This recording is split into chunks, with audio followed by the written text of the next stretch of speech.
Sidang pembuktian perkara dugaan korupsi Komite Olahraga Nasional atau KONI Sumsel masih terus digelar di Pengadilan Negeri Palembang. Terungkap kalau pihak KONI Sumsel melakukan pembelian fiktif sejumlah alat elektronik berupa komputer dan laptop yang nilainya ratusan juta rupiah.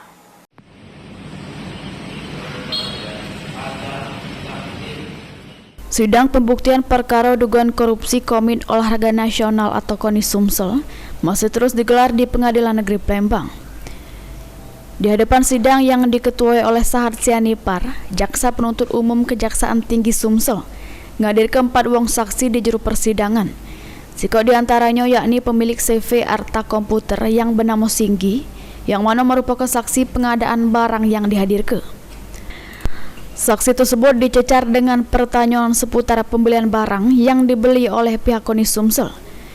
Dirinya ngaku kalau memang ada pembelian sejumlah komputer dan laptop di toko miliknya, namun saksi lupa untuk besaran nilainya.